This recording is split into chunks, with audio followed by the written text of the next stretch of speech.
데살로니가후서는 초반, 중반, 종반 이렇게 세 부분으로 나눕니다.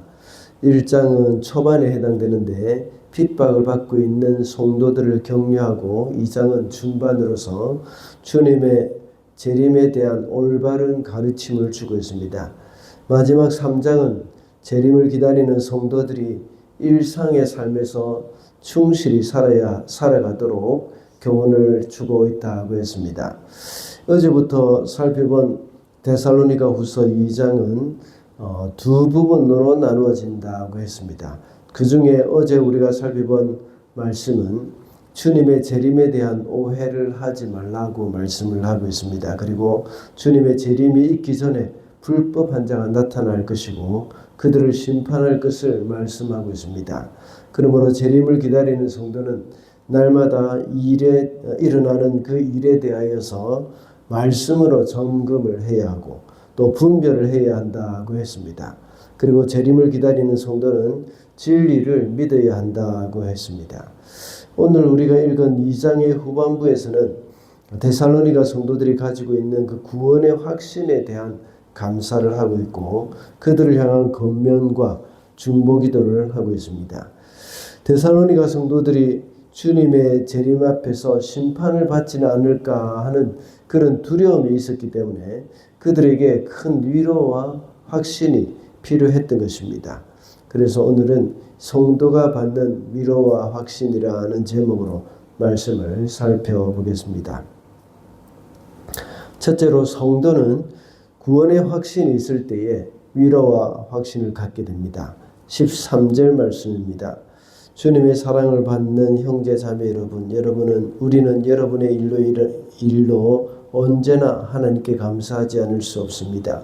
하나님께서는 여러분을 성령으로 거룩하게 하시고 진리를 믿게 하여 구원에 이르게 하시려고 처음부터 여러분을 택하여 두셨기 때문입니다. 데살로니가 교회 성도들은 주님의 재림 앞에서 심판을 받지 않을까 두려워하고 이 정상적인 신앙생활을 하지 못했다고 했습니다. 그래서 사도 바울은 방금 읽은 13절의 말씀을 통해서 그들에게 구원의 확신을 주고 있는 것입니다. 데살로니가 성도들이 이단의 미혹에 흔들리고 두려워하며 정상적인 신앙생활을 못하는 그런 이유가 바로 구원의 확신이 없기 때문입니다. 그래서 사도 바울은 먼저 그들을 구원하신 하나님께 감사하고 있습니다. 하나님이 그들을 성령으로 거룩하게 하시고 진리를 믿어 구원에 이르게 하시려고 택하여 주셨다고 말씀하고 있습니다. 우리에게 구원의 확신이 있다고 해서 구원을 받게 되고 구원의 확신이 없다고 해서 구원을 못 받는 것은 아닙니다. 그러나 구원의 확신이 중요한 것은 마귀의 미혹에 빠지지 않고 또 건강한 신앙생활을 할 수 있기 때문에 우리 이 구원의 확신이 중요한 것입니다. 데살로니가 성도들은 구원의 확신이 흔들렸기 때문에 이 심판에 대한 두려움을 가지고 정상적인 신앙생활을 하지 못했던 겁니다. 그와 같이 우리 성도들도 역시 구원의 확신이 있을 때에 하나님과의 그 정상적이고 인격적인 그 관계를 가질 수 있게 되고 또 친밀감을 누릴 수가 있게 되는 겁니다. 이것이 바로 하나님이 기뻐하시는 우리의 신앙생활입니다.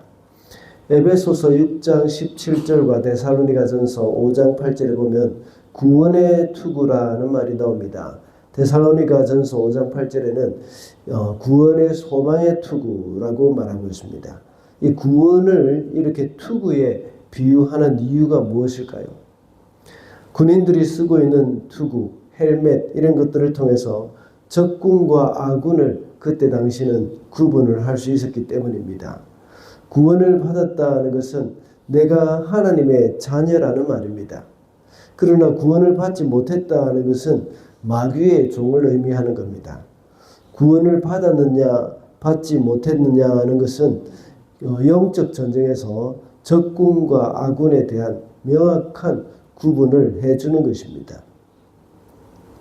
그러므로 구원의 확신이라는 것은 내가 하나님의 자녀라는 확신을 가지는 것입니다. 이 마지막 때를 살아가는 우리 성도들은 역시 구원의 확신을 가지고 살아야 합니다. 그렇게 할 때에 하나님의 자녀로서 하나님으로부터 받는 위로가 있고 이 땅에서 확신을 가지고 살아갈 수 있게 된다는 것을 기억을 해야겠습니다. 둘째로 성도는 말씀을 통해서 위로와 확신을 얻습니다. 15절 말씀입니다. 그러므로 형제 자매 여러분 든든히 서서 우리의 말이나 편지로 배운 전통을 굳게 지키십시오. 여기서 말하는 우리의 말 또 편지 이것으로 배운 전통 이런 것들은 다 하나님의 말씀을 가리키는 겁니다. 전통이라고 번역된 이 말은 교육과 관련해 가지고 지식과 교훈이 스승으로부터 이제 학생들에게 전달되는 것, 그것을 이제 전통이라고 말을 합니다. 그 당시는 신약 성경이 완성되지 않았습니다.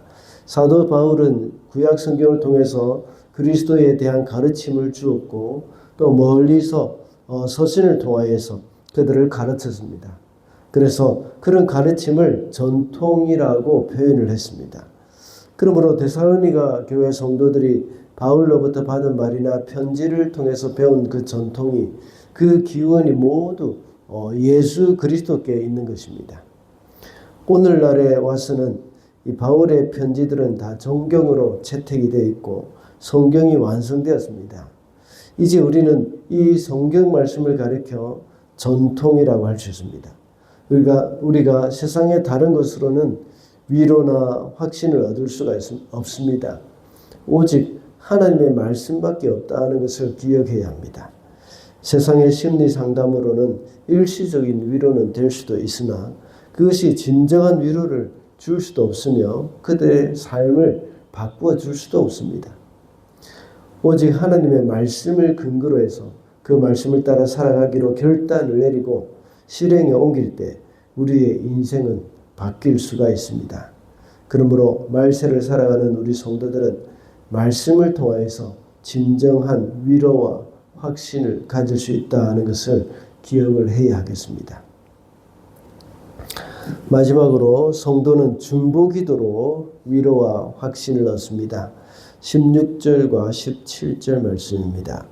우리를 사랑하시고 은혜로 영원한 위로와 선한 소망을 주시는 하나님 우리 아버지와 우리 주 예수 그리스도께서 친히 여러분의 마음을 격려하시고 모든 선한 일과 말에 굳세게 해 주시기를 빕니다. 사도 바울은 데살로니가 교회 성도들을 위해서 중보의 기도를 하고 있습니다. 여기서 사도 바울은 하나님에 대해서 어떻게 말씀하고 있습니까? 우리를 사랑하시는 하나님이라고 했습니다. 그리고 영원한 위로와 선한 소망을 주시는 하나님이라고 했습니다. 위로와 확신을 주시는 그런 하나님이시라는 그런 뜻이죠. 그리고 하나님 아버지와 예수 그리스도께서 친히 데살로니가 교회 성도들의 마음을 격려하시고 굳세게 해주시기를 기도하고 있습니다. 그들에게 위로와 확신을 주시기를 하나님께 기도하고 있다는 말입니다. 우리도 역시 서로를 위해서 이렇게 기도를 해야 합니다.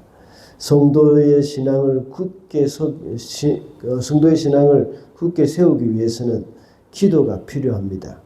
특별히 하나님은 성도가 서로를 위해서 하는 그 기도를 아주 기뻐하십니다. 하나님은 제사장을 세우셔서 그 백성을 위해서 기도하게 하셨습니다. 그리고 이사야서에 보면 심판하시는 상황에서도 역시 그 심판이 이루어지지 않도록 기도하는 사람을 찾았지만 찾지 못했다고 말씀을 하고 있습니다. 이제 우리 각 사람은 이 세상의 제사장으로서 이 세상을 위해서 기도해야 할 사람들입니다. 이 세상뿐만 아니라 우리 성도 서로를 위해서도 역시 기도해야 하는 사람들입니다.